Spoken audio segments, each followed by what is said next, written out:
I checked my daughter's phone and my world collapsed. The password was still the same one she used when she was 8 years old 1423, her birthday backwards. I had memorized it years ago, and parental controls seemed like a reasonable precaution.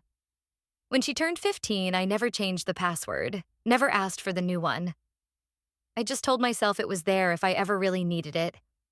I never thought I would actually use it. Not like this. Madison was downstairs doing homework. Or at least that's what she told me. She'd been on that phone constantly since Tuesday evening, barely eating dinner, barely talking to anyone. When I asked her about it earlier that afternoon, she said a girl from school was going through something and needed to talk. I believed her because Madison was the kind of child you could believe.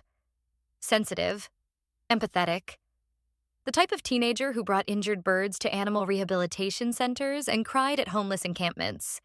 I had raised her that way. It was 7:15 in the evening when I walked into her bedroom. The house was quiet except for the gentle hum of the furnace and the occasional creak of the old Victorian floorboards. My husband Richard was upstairs in his office taking a conference call. My son Marcus was out with friends. It was just me, the hallway light filtering under the door, and the terrible decision I was about to make. I picked up the phone. My hands were shaking before I even entered the password. The first thing I saw was a photo. Profoundly not my daughter. Madison, but also not Madison. Her hair was different, styled in a way I'd never seen. Her makeup was heavy, dark, deliberately aged. She was wearing something black and lacy that I had never seen before. But the most shocking part wasn't the image itself. It was that Madison was smiling. Genuinely smiling. The kind of smile she reserved for moments of real joy. And behind her in the photo was a man. Tall, at least mid-30s. His hand was on her shoulder. He was smiling too. I must have made some kind of sound because my chest felt like it was collapsing inward. I scrolled. More photos. Madison in different locations. Madison with her hair curled in a vintage style. Madison wearing lipstick shades I didn't even know she owned. And in every single photo, the man was there. Different angles, different positioning, but always present, always touching. Then I found the messages. They started 3 months earlier. 3 months. And they began with something that seemed innocent enough. A comment on an Instagram post she'd made about her art assignment. Madison loved art. Had been drawing since she was 5 years old. This particular post showed a charcoal sketch she'd created. It was genuinely beautiful. Haunting. A portrait of a woman with her eyes closed, tears streaming down her face, but somehow still at peace. The message said simply, "This is remarkable. Do you ever consider showing your work professionally?" Madison had responded almost immediately. She was always eager for feedback about her art. That's how it started. Comments about her sketches, compliments about her creative vision, questions about her artistic process. Gradually, the conversation had moved to direct messages. Then it had moved to somewhere else entirely. Somewhere I couldn't see. Somewhere I wasn't supposed to know about. I sat on her bed, on her pale pink duvet that she'd had since childhood, and I felt the world beneath me become unstable. I continued reading. The messages became increasingly familiar. He asked her personal questions. About her family, about her dreams, about her loneliness. Loneliness. My daughter. In my house. With people who loved her. Was lonely. I had failed to notice that. That realization cut deeper than all of the photographs combined. The messages escalated. He began talking about meeting her. Just coffee, he'd said. Somewhere public, just so they could discuss art in person. Just because he'd never met anyone with her level of talent. Madison had written back, "My mom wouldn't let me. She's really protective." He had responded, "Your mom sounds like she doesn't trust you to make your own decisions. That's not real parenting. That's control." I read that message 3 times. Each time it felt like someone was driving ice through my heart. Within a week, Madison had agreed to meet him. She told me she was going to the library. She came home with a sketchbook full of new ideas and a light in her eyes I hadn't seen in months. I remembered complimenting her specifically on how happy she seemed. She had smiled at me and said she was just feeling more inspired. I believed her completely. I scrolled further through the messages. They had met multiple times. Coffee shops in the neighboring town, a bookstore 2 towns over, a park far from our suburb where nobody would recognize her. In every message, he was encouraging her to keep it secret. "Your mother wouldn't understand," he'd written. "She would overreact. She'd try to keep us apart, and we both know you're smart enough to make your own decisions." Madison had written back, "I'm scared she'll find out, and I'm scared of what she'll do if she does." He had responded, "She won't find out, and even if she does, you're almost an adult. She can't control you forever. Don't let her steal this from you. Don't let her steal your independence." I put the phone down. My vision was blurring. I stood up from her bed and walked to her window. Our street looked the same as it always did. Oak trees, well-maintained houses, neighbors watering their gardens in the fading light. Everything appeared normal, stable, safe, but nothing was any of those things. That's when I heard her voice from downstairs. "Mom? Where are you?" I looked down at the phone still in my hand. I looked at the smiling face of my daughter next to a man old enough to be her father, and I made a choice that would change everything. I went downstairs. Madison was in the kitchen making tea when I walked in. She was humming softly. She looked like herself, normal, unblemished, innocent. When she saw me, she smiled. "Oh, good. I was making you some tea. That herbal stuff you like." I set the phone on the kitchen counter between us. Her face changed instantly. The smile didn't disappear gradually. It stopped, like someone had switched it off with a button. "Mom." Her voice was very small. "Where is he from?" I asked. She didn't answer. "What's his name? His real name?" Madison started moving backward, away from me, away from the phone on the counter. "I can explain," she said quietly. "Is he a teacher? Is that where you met him? Through school?" "Mom, you don't understand."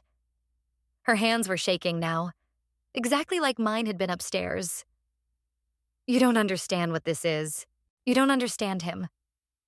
I understand that he's an adult who is manipulating a teenager. I understand that he's taking advantage of you. I understand that he's breaking the law." "He's not." Madison's voice rose. "He's not like that. He actually cares about me. He actually listens to me. He actually thinks I'm intelligent and talented and—" She stopped abruptly. "And beautiful." She didn't say it, but I heard it anyway. I picked up the phone. Madison lunged for it, but I moved it away from her reach. That's when Richard appeared in the doorway. He'd heard the commotion and come down from his office. "What's going on?" he asked, looking between us. I showed him the phone. He scrolled through the photos and messages in complete silence. His face went very pale. He looked at Madison like he was trying to recognize her. "Is this real?" he asked quietly. She didn't answer. He looked at me. "Who is he?" "I don't know his name," I said. "But there are hundreds of messages. He's been grooming her for 3 months. He convinced her that she's special, that he understands her in a way nobody else does, that I'm controlling and overprotective, that keeping secrets from her family is part of growing up." Madison backed away from both of us. "You're being dramatic," she said, but her voice wavered. "You don't understand. He's different.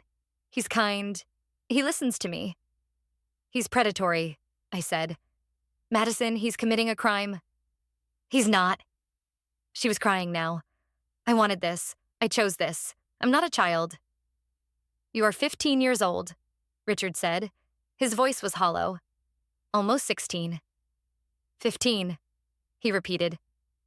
Madison grabbed the phone from the counter and held it to her chest. "I'm leaving," she said. "I'm going to stay with Emma." Emma was her best friend. "You can't stop me." Yes, we can, Richard said quietly. And we will. She ran upstairs. We heard her bedroom door slam. For a long moment, Richard and I stood in the kitchen, not looking at each other. The tea Madison had been making was still steaming in 2 cups. One of them was for me. A small act of kindness while her secret life was unfolding in photographs and messages. How did you find this? Richard asked finally. I told him about going into her room, about the password, about the photographs. He nodded slowly, not really processing, just moving his head while his mind was somewhere else entirely. We need to call the police, he said. But he didn't move. Neither of us did. Instead, we stood in our normal kitchen, in our normal house, with our normal life shattered into pieces. What followed was a sequence of conversations I will never forget. A police officer who came to our house and reviewed the messages with the expression of someone who had seen this pattern too many times before. The detective who explained that they would be opening an investigation. The therapist we called immediately who fit Madison in for an emergency session that same evening. Madison refused to cooperate. She said the police didn't understand. She said Detective Thompson was biased. She said her therapist, Dr. Patel, was on our side instead of hers. Every intervention felt like a betrayal to her. Every attempt to protect her felt like a violation. You're ruining my life, she screamed at me. You're destroying the only person who actually cared about me. Those words landed exactly where she intended them to, right in the space between my ribs where my heart lives. Richard tried to reason with her. Maddie, this man is breaking the law. He's committing a felony. That's not what real love looks like. You don't know anything about love, she said. You barely speak to Mom. You haven't had an actual conversation with me in years. You just yell about grades and rules and curfews. He actually sees me. He thinks I'm important. That was the moment I realized something that made everything worse. This wasn't just about a predator. This was about the gaps in our family that had allowed him to slip in. The places where we hadn't been present enough. The conversations we hadn't had. The attention we hadn't paid. That night, after Madison was asleep, Richard sat in the living room with a drink and admitted something he'd never said out loud before. I've been so focused on work, he said. I haven't been here. I wanted to comfort him, but I couldn't. Because he was right. And so was I. We had both been so busy being the responsible adults, managing the household, maintaining our lives, that we hadn't noticed our daughter disappearing. The investigation moved slowly. The detective explained that they needed to build a case. They were trying to locate the man through social media records and IP addresses. They told us it would take time. Time felt like a luxury we couldn't afford. Madison became increasingly hostile. She screamed at us. She called us controlling. She said we were the ones hurting her. She tried running away. Twice. Both times she made it as far as the bus station before her friend Emma's mother found her and brought her back. She refused to attend school. She refused to attend therapy. She stopped eating properly. She stopped sleeping. 3 weeks into this nightmare, I found her in her bathroom at 2 a.m, sitting on the tile floor with a razor blade in her hand. She wasn't trying to hurt herself. Not yet. She was just looking at it, thinking about it, which in some ways was worse. I remember sinking onto the floor beside her without saying anything. I remember just being there, just present, just not leaving. After a long moment, she handed me the blade. And then she cried. That was the moment something shifted. She finally understood that what was happening wasn't love. It was manipulation. It was predation. It was a form of theft that steals not your money or your possessions, but your sense of self. I wanted to feel special, she whispered. I was so tired of feeling invisible. And he made me feel visible. He made me feel like I mattered. I held her while she sobbed. And I realized that my daughter wasn't broken. She was normal. She was a teenager who craved attention and validation, and someone had weaponized that against her. You always mattered, I told her. You matter to me so much that when I found out what was happening, I thought my heart would literally stop. You matter to your father. You matter to Marcus. You matter to everyone who actually knows you. But I'm not special, she said. I'm not talented. I'm not Madison. I pulled back just enough to look at her in the eye. You are the most talented, brilliant, creative person I know. You have always been special. And that man could see that because predators have to. They have to identify the light in people so they can use it to pull them into darkness. Over the next few weeks, with the help of Dr. Patel and a lot of patience, Madison began to understand what had happened to her. She wasn't a willing participant in an affair. She was a victim of a crime. Understanding that difference was crucial. The police finally arrested him. His name was Jonathan Price. He was 38 years old. He had done this before. Not just to Madison, to at least 4 other girls in 3 different states. When they arrested him at his apartment, they found thousands of photographs, thousands of messages, a pattern of behavior that stretched back nearly a decade. Madison had to testify. Having your child relive their trauma in front of a judge and jury while being cross-examined by a defense attorney is a particular type of torture that nobody warns you about. But she did it. She was brave, trembling and terrified. Brave. He was convicted on 6 counts, including sexual exploitation of a minor and solicitation of a child. Richard took a leave of absence from work. I did too. For the first time in years, we were present. Actually present. Not just physically in the house, but mentally, emotionally, completely available. We had conversations at the dinner table. Real conversations. About Madison's dreams. About what had made her feel invisible in the first place. About how we had failed to notice the signs. Marcus, my son, was quieter throughout all of this. He was 17 and busy with his own life. But I watched him become gentler with his sister. I watched him leave her notes in her room. I watched him sit beside her when she was having a difficult day. He never said very much, but his presence said everything. And Richard. Something broke open in him during this whole nightmare. He stopped working late. He started asking Madison about her art. He asked to see her sketchbook. He sat with her while she drew and didn't try to fix anything or advise her or push her toward productivity. He just witnessed her. Just let her be. 3 months after the conviction, Madison showed us a new series of drawings she'd been working on. They were dark. Some of them were disturbing, but they were also honest. They showed a journey through darkness into something approaching light. When I looked at them, I didn't see my daughter being broken. I saw her being brave enough to transform her pain into something tangible. I want to go back to school, she told us over breakfast. I want to finish the semester with my class. Are you sure? I asked. You don't have to rush. I'm sure, she said. I'm tired of giving him power over my life. Even in absence, he's still here. I want him gone. She went back to school. It was hard.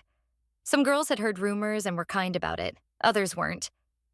The boy she used to sit with in the cafeteria avoided her. Her guidance counselor approached her with pity instead of normalcy. But Madison moved through it, not unscathed. Healing is never clean or linear, but moving. By the time summer arrived, she was functioning. Not thriving exactly, but functioning. That's when the letter arrived. Richard brought it in from the mailbox and looked at it for a long moment before handing it to me. It was from Jonathan Price. The return address was the federal prison where he was serving his sentence. I didn't open it. I held it and looked at Madison. It's addressed to me, she said quietly. You don't have to read it, I told her. You don't have to do anything you don't want to do. She took the envelope and opened it slowly. He had written several pages. The letter began with an apology, but quickly shifted into justifications. He claimed that he loved her, that their connection was real, that she had been mature for her age, that she had wanted this. He wrote about how unfair his sentence was. He wrote about being lonely in prison. When Madison finished reading, she walked to the kitchen sink and ran it under water until the ink began to bleed and the paper began to fall apart. He's still trying, she said quietly. Even from prison, he's still trying to control the narrative. He's still trying to manipulate. She was right. That was the moment I realized something important. The man's conviction hadn't ended his power over my daughter. His confession and apologies hadn't healed her. What healed her was the same thing that had poisoned her in the first place. Attention. But different attention. Healthier attention. The kind of attention that doesn't demand anything from you except that you continue to exist. As summer deepened, Madison began drawing again more seriously. She started taking online classes from a respected art instructor. She talked about potentially applying to art schools. She even laughed. Not fake social laughter, but genuine laughter. Richard and I began couples therapy. We had to repair the damage that had been done to our marriage during months of crisis. We had to figure out where we'd gone wrong in terms of parenting Madison. We had to rebuild trust in ourselves and each other. One evening in late August, I found Madison on the back porch drawing. The sun was setting. The sky was a particular shade of orange that made everything look like it was glowing from within. She had sketched it, the exact color, the exact feeling of it. "That's beautiful," I said. "Thanks," she replied without looking up. "I'm thinking about submitting it to a competition. For teen artists. Dr. Patel thought it might be good for me. To have my work recognized by people who actually know art, not just some predator online." I smiled. She caught the smile and smiled back. "I'm sorry," she said suddenly. "For what?" "For making you think this was your fault. I heard you telling Dad that you should have been paying better attention. But it's not your fault. He was a professional manipulator. He knew exactly what to say to make me feel special. You couldn't have stopped it just by being here more." I sat beside her on the porch swing. "Maybe not, but we could have been here differently. We could have talked to you about things like this. We could have been the people you wanted to tell when something felt wrong instead of the people you felt you had to hide from." "I didn't know it felt wrong at first," Madison said. "That's the thing that's been hard to accept. I didn't notice when the line between complimenting my art and trying to groom me got blurry. It happened gradually. So gradually that I didn't see it until it was already too late. That was the real lesson. Not that bad things happen when parents aren't vigilant enough, but that manipulation doesn't arrive as something obviously dangerous. It arrives wrapped in compliments and understanding and attention. It arrives as love, and by the time you realize it's not love at all, you've already invested emotionally in the person providing it. Madison is 17 now. She's applying to colleges. Several of them are art schools where she might actually study with people who are invested in her development as an artist, not in her exploitation as a person. She still has moments where she questions herself. Moments where she wonders if she should have known better. Moments where she's angry at the world and the internet and the predators who exist in both. But mostly she's okay. She's stronger. She understands herself better. She understands the world more clearly. And Richard and I are different too. We're more attentive. Not in a controlling way, but in a present way. We have hard conversations. We talk about internet safety and predators and manipulation. We talk about boundaries and self-worth. We talk about all the things we should have talked about years earlier. That evening on the porch, as the sun dropped below the horizon, Madison turned to me and said something I didn't expect. "Thank you for checking my phone." I looked at her in surprise. "I know I wasn't grateful at the time," she continued. "I was angry and defensive and convinced that you had betrayed me. But if you hadn't checked that phone, I don't know where I'd be right now. Probably still texting him. Probably still convincing myself that what was happening was real love. Probably feeling more and more invisible until that invisibility destroyed me completely." "You don't have to thank me," I said. "I would do it again." "I know," she replied. "That's why I'm thanking you." The darkness had fully fallen by the time we went inside. Richard was in the kitchen making dinner. Marcus was setting the table. It was normal, ordinary. The kind of evening that happens thousands of times in thousands of houses every single night. But it felt like a gift, because I had almost lost my daughter. Not to running away or to a terrible crime or to anything visible. I had almost lost her to a man who convinced her that invisibility was actually specialness, that manipulation was actually love, that hiding her true self was actually protecting her, and she had almost believed him. That year taught me something that I should have learned long before. As parents, we cannot protect our children from every danger. We cannot monitor them constantly. We cannot prevent every form of hurt. But what we can do is be present, actually present. Not just in the house, but in their lives. We can create spaces where they feel safe telling us the truth. We can teach them that their worth isn't determined by who finds them special, but by recognizing their own value.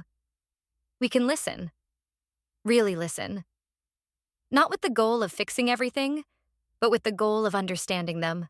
And when darkness tries to come for them anyway, which it will, because that's how the world works, at least they'll know that they can come to us, that we will believe them, that we will protect them, that we will fight for them. That's all any parent can really do. Looking back now, I realize that the real collapse of my world that day wasn't about discovering that my daughter was being groomed. It was about the collapse of my illusions. The illusion that if I did everything right, nothing bad would happen. The illusion that my daughter was safe just because I loved her fiercely. The illusion that I was paying attention when really I was just going through the motions. But sometimes the world has to break open for us to be rebuilt better. Sometimes we have to lose our sense of safety before we understand what actually keeps us safe. And sometimes the worst thing that can happen to us contains within it the seeds of something necessary, something vital, something that pushes us to be the people we needed to be all along. Madison still draws. Her sketchbook is never far from her hands. She draws joy and darkness and uncertainty and hope. She draws what she sees in the world and what she sees in herself. And I watch her draw, without judgment, without trying to fix her or save her or protect her from the next danger. I just watch. I witness. I let her transform her pain into something beautiful. That's the real inheritance I'm going to leave her. Not money or possessions or advice, but the knowledge that she is strong enough to survive what wants to destroy her, that she is valuable enough to deserve respect, that she is creative and intelligent and capable and seen, not by some predator online, but by the people who actually love her. If you're reading this and you've ever had that moment where your world collapsed because you discovered something terrible about someone you thought you knew, I want you to know something. The collapse is not the end. It's the beginning. It's the moment before the rebuild. And sometimes what we rebuild is better than what we had before. Thank you for spending this time with me and my family's story. If this has meant something to you, if you've been navigating similar waters, I hope you'll remember this. The people who hurt us don't define us. Our response to being hurt defines us. And healing, real healing, isn't about forgetting what happened. It's about transforming it into something we can survive.